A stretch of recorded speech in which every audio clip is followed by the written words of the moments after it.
Hi there guys, welcome to my Neverwinter video. Now for this one I'm going to show you and actually review my Trickster, my PVE Trickster build. Now I have had some help with this, so it's not totally my build. I did do the and then I got some what to do, but I've actually reused a on my character, so I'm going to respec him now. First things first, I'm going to do is the stats. So the ability scores. What you're going to want to do is put everything into strength and dexterity. So do that quickly. So 2 points into each. Right. So that the strength obviously increases your damage bonus, stamina regeneration, and your dexterity increases your critical chance, deflection chance, and AoE damage resist. And then you've got another secondary feature which is your charisma, but not too important. It's just deflection chance, companion stat bonus, and combat advantage damage, which isn't too critical, but you want your critical damage and your power. You can put one or two in the constitution, which is your max hit points, but again, you're a trickster, you're not really going to get hit that much. So, right, confirm that. Now, I will do my powers first. I'll show you my powers. So I've gone for Cloud of Steel as my right trigger, so I use that for hitting enemies from a distance or bosses from a distance that are using AoE attacks. I mainly use it to attract mobs, so it's just there to attract other enemies to come towards me. I've got my Dazing Strike. I've got the Bloodbath, which I use if I want to get out of danger, really. So because I've got quite high life steal, I use that to maybe, increase my health if I'm dying or just to get out of danger. Then I've got my Lashing Blade, which is technically my main DPS attack, which does quite a bit of damage. I've got Whirlwind Blades, which does an enormous amount of damage if there's a lot of enemies around you, so it's great for clearing out groups. Then I've gone for Duelist Fury as my main attack. You want to upgrade these to 4, by the way. Just before I forget, I've gone as a human race because you get 3 extra points on your feats. Then I've gone for, where are we? Skillful Infiltrator, increases your run speed by 5%, deflection chance by 1, and critical chance by 1, and that includes for each level. So say your run speed will be 5, 10, 15, 20% because it's rank 4. So that's quite handy to have. Then I've gone for Smoke Bomb. Obviously, that's to stun enemies around me in groups. It's actually quite a useful skill because it gives you a bit of breathing room. If you use it, most of the enemies around you get stunned. So you've got time to recharge the rest of your powers or run away or, whatever you want to do. Then I've got Invisible Infiltrator as my active, which when you use a daily power, your stealth meter refills for 5 seconds after your damage is increased by 5. So again, that stacks because it's on rank 4. So that's 20%. This is actually really, really good. If you've got your daily that's full, what I tend to do is I tend to use my stealth, use my attacks, waste it, and then either use my Bloodbath or Whirlwind the Blades, and my meter is filled again. So for my stealth, so that's actually quite, so I can use Lashing Blade or the Strike, so that's handy. So you want, as your active, you want Infiltrator and, where is it? Can't remember what the other one was now. Or Skillful Infiltrator or Invisible Infiltrator. You can swap one of them for the Oppressive Darkness, which is actually quite handy, but combat advantage, it isn't really too, isn't half the time you're going to be playing on your own, so unless you do a lot of group stuff, it's not too worrying. So that's pretty much the equip powers, guys. So let's get to the feats, and I will do the boons after. So the feats, you want 3 in this one. So you get additional action points for dealing combat advantage damage. It's quite handy. You want 3 in the bottom. Definitely, so that fills that one up. And I've actually put 2 in this one because you want your hit points to be a bit higher. Now I've left the battle wise, and I've put 1 in the stamina regeneration, and I've put 3 in cunning ambusher. which you deal 246% more damage for 6 seconds after leaving stealth. So if you're using your stealth a lot, this helps when when it's ran out. Then you leave the lucky skirmisher because you're not really bothered about deflection. You want to put 1 on here. It's actually quite handy. It fills up your dodge roll, your stealth. Sorry. So I won't waste too many points into that one. Fill this one out to 3 because obviously your encounter powers deal more damage. You obviously want that, and then your at wills deal more damage to foes not targeting you because you're a trickster. Most enemies aren't gonna target you unless you're playing on your own, and even then they tend to target your companion. So fill that one to 3. The Disciple of Strength increases the amount of bonus damage strength gives you, and because we've filled out our strength before, this is gonna help a lot. So fill that out, and just put 1 on the stealth lasting longer. It's only 4%. If you're like me, as soon as I have my stealth active, I use it and then attack straight away so it runs out. So sometimes I'll use it to, just to get away if I'm low on health. But that's that, guys. Right. This next bit, I know I'm gonna actually go into Saboteur. My main's gonna be Executioner, but I'm gonna put 5 points into Flashing Blades. Your at will powers deal 1, 2, 3, 4, 5% more damage when stealth meter isn't full. Like before, if you keep using your stealth meter, it's going to run out most of the time, so this will help while it's charging. So fill that up to 5, and then we're going to go down here. So you're going to want, see if I can remember. Right, so you want to put 5 on Arterial Cut,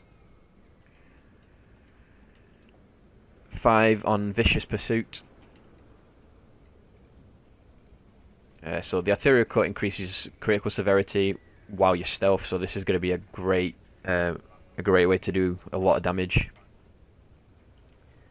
when you're using your stealth. So you're going to have continuous damage when you're stealthed and not stealthed because of the Flashing Blades. Now the Vicious Pursuit, when you deal damage, your target takes 1, 2, 3, 4, 5% more damage for 6 seconds. So again, it's just more DPS coming out. I'll go across the top first. So Dying Breath, you want to fill as well, because it increases your crit severity and your run speed. So when a foe dies near you, if you're doing dungeons or anything, and there's mobs that die around you, it will increase everything. Now you don't want to put anything in Twisted Grin, so leave that one. The dealing a critical strike increases your power rating by 4%. This effect does not stack, so I'd suggest leaving that and then putting everything into was it?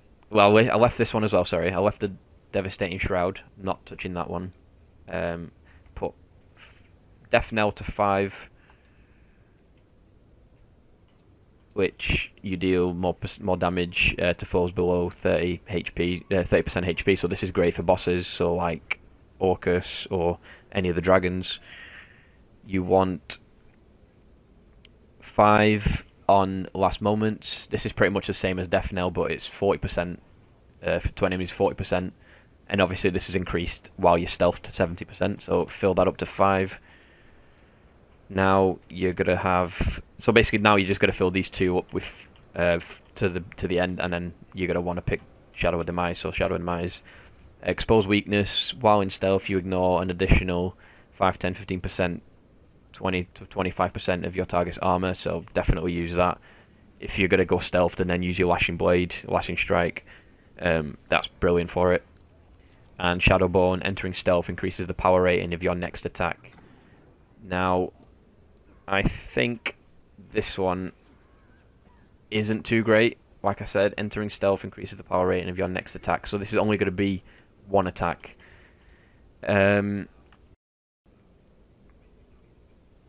I'd probably say it's either between Devastating Shroud and Shadowborn. Now, it's up to you guys which one you put into. I'm personally going to put it into Shadowborn, because it's 100% damage, and obviously you're always going to enter into stealth, so fill that completely. Devastating Shroud is actually alright because it increases your critical chance and severity, but it only lasts 6 seconds. the Shadowborn is every time you go into stealth. So, you know, it could be every 5-10 seconds, but if you're always fighting, it doesn't matter. So that's the feats, guys. So I'm confirming that. Okay, that's the feats. Now, Boons. This is where it gets tricky. Right, I don't play PvP, so but I do have one PvP active. I'll just press it anyway. Let's do Sharandar. So Sharandar, you're going to want to go for power over defense. So you want Dark Fey Hunter. Then you want critical strike over deflect. So you want Fey Precision. Then you want Elven Haste over Feywild's Fortune.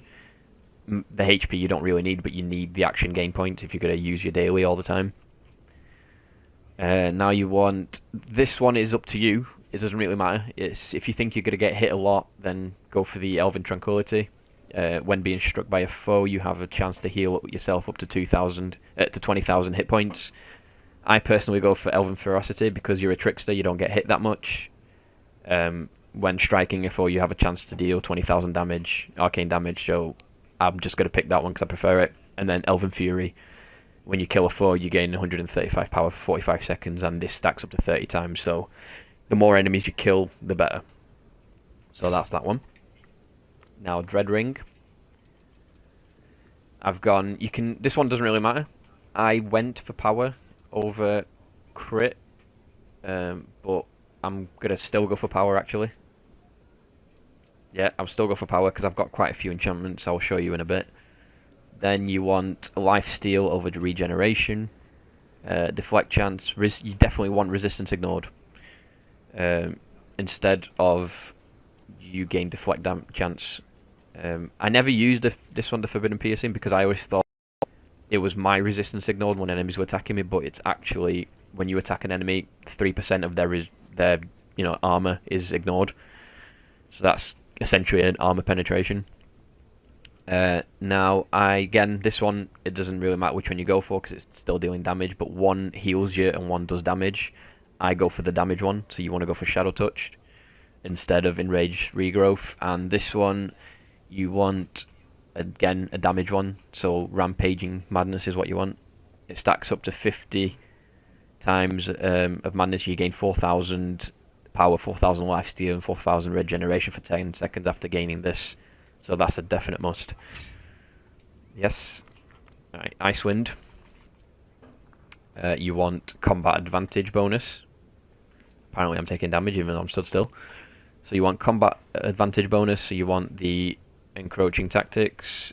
This one you want stamina gain. This will help for your roll and then in turn get your stealth back up. Then you want sleet skills, which increases your critical severity by 2% over your recovery. I know recovery is important, but 400 recovery isn't going to be a lot. It's going to be like 1 second, which isn't worth it. You might as well have the crit severity. Now for this one, I'd pick Cool Resolve. This one isn't really that much different, but I always go for Cool Resolve because Cold Shoulder, when damaged by a foe, you have a chance to proc Cold Shoulder on them, which will reduce the damage of their next attack. This one isn't really that great, because most enemies you can pretty much kill before they can attack you. So, Cool Resolve is the one you'd go for. And then you want, if I can remember which one it was, chance to heal gain, chance to gain, this one. Right, so you want the Winter's Bounty. So you're going to go across the bottom row of that. 10% chance to gain action points when killing a target, so that's going to help a lot in using your dailies. Now, Campaign Underdark. You want power, so you want the Primordial Might. You're going to want the critical Primordial Focus. You don't want the regeneration, you want the combat advantage bonus. The Dwarven Footing is pointless. I don't really like the control effect ones because I don't, unless you're doing PvP, but I don't really get controlled that much. You now regain, so stamina, you want stamina definitely. And then you want the Abyssal Strikes, which gain 10% damage versus demons. So the Tyranny. Now, for the Tyranny, I haven't got the full 3 for the end here. The full 3 points. I've only got the 1 because I've not done Tiamat over and over again. But if you do have it, obviously I'll tell you where to put it. But for this one, you're going to want the 400 power for it, the crit, the penetration, and then instead of regen, I'd say life steal rating over regen, because regen you only actually use when you stood still and you've been damaged. I'm not too bothered about that, so you want life steal. And then for this, you don't want life steal for this one, you don't want incoming healing, you don't want control strength, you're going to want Dragon's Fury, which grants 5, 6.5 and 8% increase in critical severity. So if you've got 3 points to spend it on this one, all 3 of them. I don't, so I'm only going to use 1. Guild Stronghold, I don't actually have any boons for, but I'd suggest if you do have a guild that has all the boons, either go for power, critical severity, or the armor penetration one for the offensive. Defensive, I'd say the critical hit resistance bonus, or the defense one, or the life steal. You know, utility doesn't matter. Probably just the XP or the gold, because it helps. And PvP I don't use, so I don't really play it, so I don't actually know which one to use for this one. Now the campaign maze engine. This one you're gonna want life steal, 5% life steal severity, which is the top one. Abyssal siphoning. Yeah, siphoning. I butchered that then. Then you're gonna want the top one again, which is 400 combat advantage. Stamina regenerates faster in combat. This one, it's up to you, because the stamina is going to help you actually dodge and increase your stealth, which in turn will, grant you your daily quicker. But I'd just have the action point gain because it's a lot quicker to do it. And then you're going to want to go for Baphomet's Might. When striking a foe, you have a chance to gain 2,000 critical strike for bonus for 6 seconds. This bottom one is a control, which you don't need. This is a healing spells, and this gives you a shield, so you want the attack. You essentially want the offensive. You're not going to get hit that much because you're squishy as a character. So you're going to want that. Now the Elemental Evil. Again, this is the power, so you're going to want the top one, so you want power and maximum hit points over the defense, so you want that. Now the next one, you either get 4% life steal and 2,000 maximum hit points, or 400 regeneration. Again, regeneration is pointless, so I'd suggest going for the 4% life steal. One after that, you want the critical strike over the recovery. And then for the last one, if I can remember correctly, I think it's this one. Chance to gain 10% life steal. Yeah, you either want Furious Whirlwind, which is a 10% chance to gain life steal severity for 10 seconds when killing a target, or you want the Gale of Retribution, which when taking damage you have a chance to heal up to 2,400 at 24,000 hit points over a few seconds. I'd go for the Furious Whirlwind because it's you attacking. And you're gonna hit them quicker than they're gonna hit you. So that's actually the boons done, guys. Now for companions, I've not got great companions. I've got the Centauran Warlock, which I've got some bonding stones. This is actually my main that I use because she's quick at attacking. She's a lot quicker than the Fire Archon, which I still have anyway. But you want to get some bonding stones on there, and these companion equipment you actually get from tier 3 encounters in any stronghold. Again, they're very rare to drop, but they do tend to drop. So I've got this Orcish companion waiting to get some talismans for her, and then I'll upgrade her even more. But yeah, I've got a rank 8, a rank 7, and a rank bonding stones. She's blue at the moment. Then I've got the Air Archon, which I've got nothing on, but I use for the active bonus. The Fire Archon, again, active bonus. The Earth Archon, I actually used to use this one quite a lot because it took most of my aggro, so I couldn't kill it, but it didn't attack that much. As the Warlock actually attacks and does quite a bit of damage, but I've given it some equipment just for its stats to be a bit better. But if you have enough money to buy bonding stones, buy every one of them bonding stones. But basically, the Air Archon increases your damage against targets not at full health by 2%. Each additional Archon increases this by 0.5, so this is great if you upgrade it to max. It'll get to about 6%, I think it is. I have got a Water Archon, but I don't use it because the Water Archon's active bonus is a bit pointless. Increased damage against targets by 6% against targets at full health. As soon as you hit a target, it's not at full health anymore, so this only works if you're the first one to hit it, so this is pretty pointless. The only reason you'd have it is if you can't afford the Warlock or you can't get the Yeti, and this would actually increase the other stats by a bit more, but 3 is fine for that. So where were we at? Yeah, we were the Fire Archon does increases your damage against targets with less than 50%, so this works well with your feat that you had. Now, the Earth Archon increases your damage against targets when you were at full health. So, because you're a Trickster, you're not going to hit that much. If you do, you heal pretty quick anyway because you're lifesteal. So this is always going to come in play. This is going to be quite handy. Now, the Yeti, I actually got lucky in getting the Yeti. You can only get this from Icewind Dale, or you can buy it for quite cheap, but I've not upgraded him yet. 10% chance for you or your companion to become bloodthirsty, increasing damage dealt by 5%. So this is actually, I think this affects any companion that you have, because it's an active bonus. So if I'm using the Warlock, its damage is going to increase by 5%, sorry. For mounts, I use the Heavy Warg, but I also have the Lord's Armoured Polar Bear.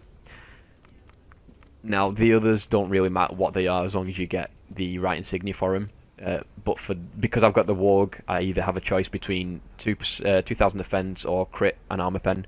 Obviously, I go for the crit and armor pen. Now, for the insignias, I've actually got Magistrate's Patient on the Heavy Warg, which is on critical strike, apply damage over time on foes or heal over time on allies. So you're always hitting critical strikes with Tricksters or any other class for that matter. So this is going to come in handy. This one was just a random horse that I got that I didn't really, I didn't bother buying. I just had a slot, so I equipped him. But if obviously you've got epic mounts, you're going to have better insignia bonuses. But this one is when your companion attacks, you gain power and defense. So it works with the Warlock really, because she's always attacking. Now, the influence here for the Winter Wolf, when you use an artifact, receive a buff.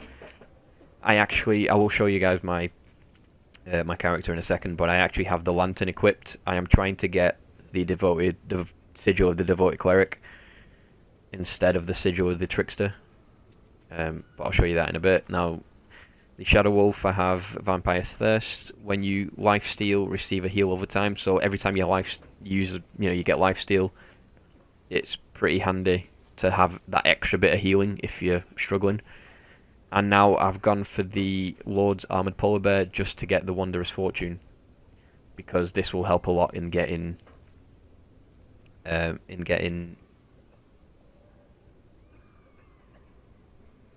refinements. Lost my train of thought then. So that's always handy to get, but that's my mount insignia, and then you've got the insignia bonus here, which tell you what each insignias do. Now for my character, I know I only have 15,000. It says there. For some reason, I don't know why it says only 15,000, but it does. But where are my gear? So I've got Raid Dragonflight gear on my arms and my feet. I've got the Twisted Weapons. This one's ready to actually upgrade to Legendary. I've got, in my utility slots, I've either got Dragon Hordes or Fey Touch. So upgrade them at your leisure. The armor, I've got a Bark Shield as my armor enchantment, but I'd suggest a Negation. I just can't afford one right now. Now for my main, for the weapon enchantments, I suggest as high as you can get it. I've only got a lightning enchantment because I can't afford a Vorpal at the moment. So that'll increase your damage by quite a bit. Offhand, you want to put. I've got a mixture of radiant enchantment Azure enchantments. My defensive slots, I've got dark enchantments, increase your lifesteal. So that's that. I've got the Lantern of Revelation, the Sigil of the Controller, Lost Mouth's Horn. I've actually got Lost Mouth set for now. I'm trying to get the Orcus set. I wouldn't suggest using the Sigil with the Trickster. Use it if you've got it until you get something. I'm going to swap it out for the Sigil with the Cleric, which will be this. Where am I? So neck, again, Lost Mouth set. Rings, I'd suggest either Ring of Rising Power and Precision or Ring of Sudden Power and Precision. I like to use the Rising ones because the other ones, the Sudden ones, only actually for 8 seconds. They activate every 30 seconds. In 30 seconds, you could quite easily a group of enemies, you know. So that's these, but I've got a mixture of Radiant and Azures and Darks in this. The Belt of Lost Mouth set, so that's nothing new. And then I've got the Gemmed Inquisitor Elemental with a rank 12 Radiant, and the Trousers with a rank 11 Dark Enchantment. My power is at 15. But if I actually, that's because I'm not fighting, but if I start fighting, because of one of my feats or my rings, my power actually goes up. You'll see in the corner, there'll be a purple lion head, which I'll show you guys now. There you go, that's just popped up, so that actually stacks high. I think the maximum is 24 it goes up to. So once that does that, it goes to 22 and 11. Just dismiss my companion and just show you some attacks. I have to move out the way because she's attacking. See what I mean? She attacks quite quick as well. So if I move out the way, she should stop attacking. There we go. Right, okay. So the thing with this one, I'll wait till my power drops and I'll show you how much it goes up by when I stealth and when I use my Whirlwind of Blades. I think it'll drop to about 19, there you go. So everything's dropped a bit lower. So if I go stealthed, my power goes up to 34,000. And then if I go stealthed and use a Whirlwind of Blades, which I need to actually get.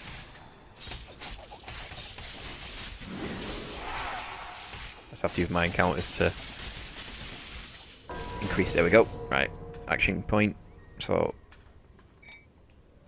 that's 24, so I use my stealth, it's at 30, or it should do.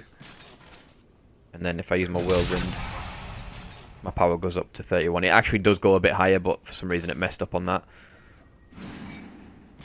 Yeah, you got 47, it honestly just goes higher. But if you have your companion out as well, it'll help you do a bit more damage. But that's pretty much it, guys. That's my personal build with a little help from other people. So if you have any questions in the video, just leave them in the comment.